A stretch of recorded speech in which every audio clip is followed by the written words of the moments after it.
The slit-mouth woman is a rather disturbing legend surrounding a seemingly ordinary woman wearing a surgical mask as though to protect others from catching her cold. She appears before those walking alone at night, usually children, and asks, "Am I beautiful?" If you answer no, you are killed with a pair of scissors Kushisake Onna carries.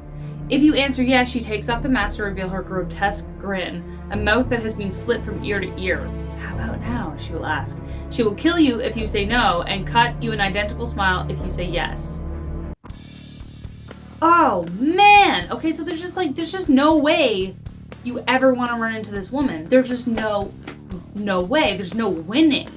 There's no winning here because either way, screwed. This is like when somebody asks you like kind of a baiting question of like, obviously they look grotesque and like, "Do you like pretty?" And they want you to say yes, like somebody wearing an outfit they love, you can clearly see that they love it, but they also look like a festival clown. You're like, "Yeah, you really do." And they're like, "Oh my god, that's so great. I bought you one too." And you're like, "Thanks, Nana." So I feel like that's the kind of situation, but much more horrific. Nobody wants to be in that situation. Nobody wants to be given that situation. Hyakumi translates to 100 eyes, and, like its name suggests, Hyakumi is covered from head to foot with countless blinking yellow eyes. Underneath those eyes is a fleshy body, roughly man-sized. Fleshy body. With its eyes closed, it resembles a pink lump of flesh and is nearly indistinguishable from the Nobupepo. Hyakumi make their homes in old temples, guarding them from would-be thieves during the night. During the day, the sky is too bright for their many sensitive eyes, and so they only come out at night. Good. I will not be going into any temples at night then. Guaranteed. I don't go to temples normally, so I think I'm pretty safe from this one. But man, is he gross. Like, I think one of the reasons I don't like spiders is because they have so many eyes. This would be another reason. The only thing is that it looks kind of squishy, like the kind of squishy that you want to squish, but you shouldn't. Hey everyone, it's Rachel Fisher back again with Central Dark. I'm so excited to be spooked. I feel like it's the day for it. We've had a lot of rainy days, and I just feel like that ominous weather is great for the soul. For the tormented soul, because we like talking about haunted things. Today we are reviewing our top 10 creepiest urban legends from Japan. So let's see if any of them scare me out of my chair like I think one of the last few videos. Oops. Creature was the inspiration for one of the most memorable creatures in the 2006 fantasy drama Pan's Labyrinth, the Pale Man. However, this hideous creature comes straight from Japanese lore and is Tenome. His name means hand-eyes, or eyes on hand. And the legend says that a blind old man was beaten to death by hoodlums. Aww. As he lay dying, he wished that he had seen them to know who they were, wishing he'd had eyes on his hands. Because of his rage, he came back as a ghost with eyes on his hands, and now will kill whoever he lays his eyes on.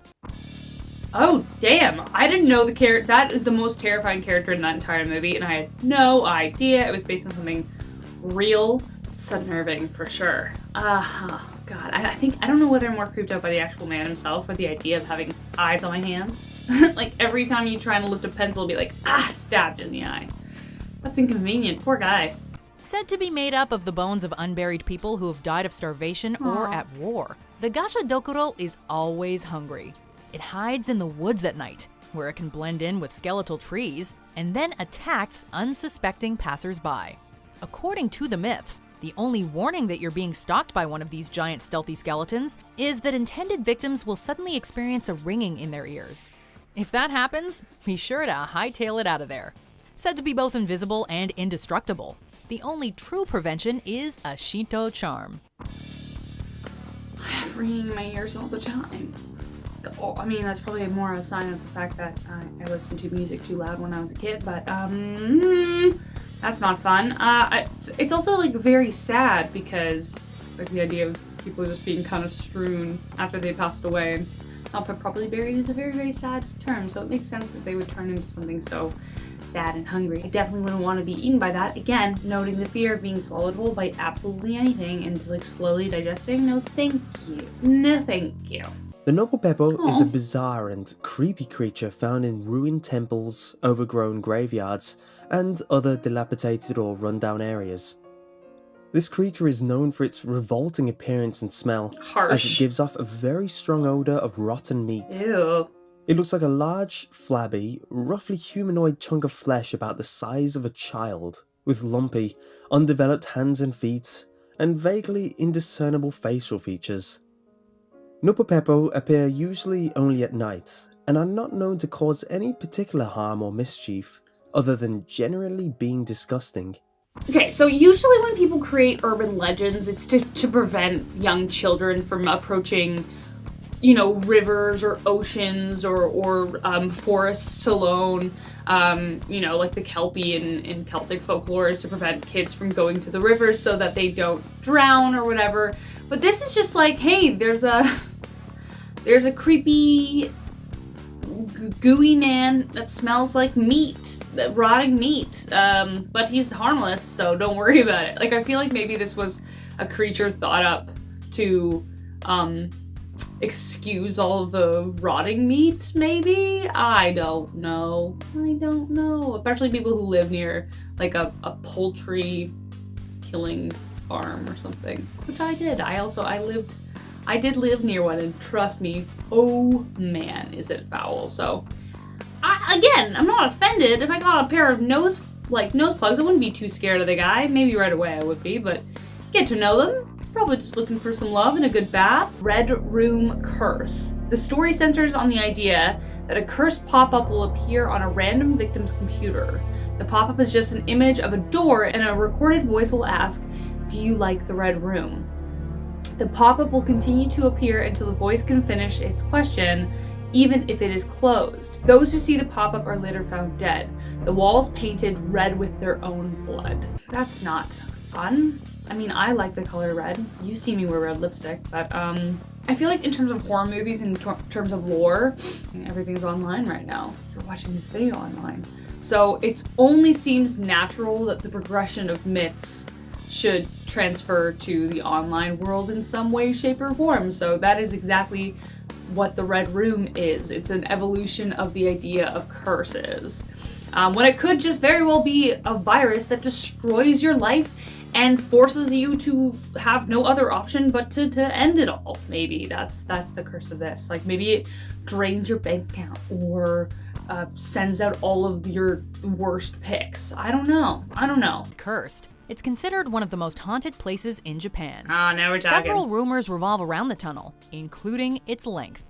Found in Kyoto Prefecture, it's said to be 444 meters long, equivalent to about 1,456 feet, with 4 being a suspicious and unlucky number in Japanese tradition. However, it's said to vary in length depending on the time of day, sometimes longer and sometimes shorter. Creepy. Furthermore, it's said to have a particular mirror inside. If you look into this mirror, you will glimpse a vision of your own death. Oh, good God. I don't want to know. I don't want to know what my own death was, or my own death will be. That just sounds awful. I hope it's a good one, but geez. I mean, already this kind of tunnel gives me a little bit of claustrophobia, because just the idea of maybe like running through it would be terrifying, because it feel like it would take forever, and at one point you'd be like, ugh, it's gonna take as long to go back as it is about to continue, so you might as well keep going forward. But that idea of just a forever dark space is not pleasant to me. They have either one or two legs, which they hop around wildly on, a single large eye, and a long, protruding tongue.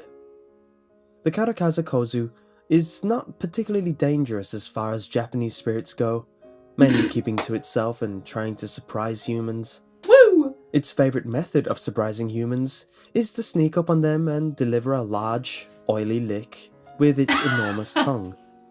Caution is advised, however, as there are umbrella spirits which are dangerous to humans, and care should be taken not to confuse them with this more playful spirit.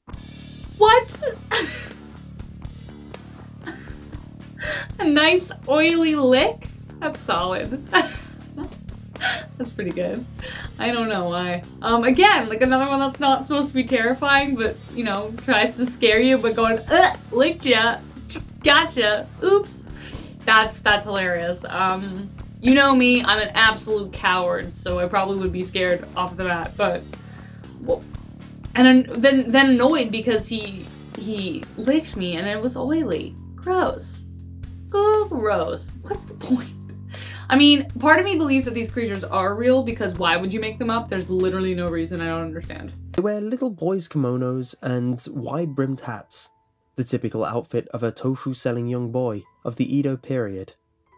They are usually depicted with 2 eyes, but in some illustrations they appear as having only 1 eye. They are usually found in urban areas in close proximity to people. Tofu kozo are timid and weak creatures, and are not known to be aggressive towards humans. No. On rare occasions, a tofu kozo may follow a human home on a rainy night, but for the most part, they shy away from any confrontation. Oh, okay. I would invite them in for dinner. Why not? I mean, if they're shy, that's okay. And if they don't try and hurt you, that's also fine. And also, if they're not like a weird, creepy, slit-mouthed woman or a googly-eyed, jiggly bear, then I'm okay with that. I'm okay with that. You can come chill out, but let's make some tofu together. I'm in. I'm in. Anyways, guys, thank you so much for watching. I've been your host, Rachel Fisher, and if you want to see me be scared in more videos, like, comment, subscribe. You know what to do. You're used to this game already. Until next time, guys, take care. If you want to see me be scared in more videos, just look for them. And then if you want to, what? Kushishaki, oh, I'm gonna put, oh, it's just the worst, I can't do it. You know? Yeah. Let's move on. Oh, my nose, why is it like this today? Okay, I'm just gonna pause real quick. Allergies, welcome to the party. Hey guys, it's Rachel Fisher, and I am back again with, what? Who am I? So, I feel like I'm totally inarticulate in every single video. I'm sorry, guys. I swear to God, I might be better in person. Okay.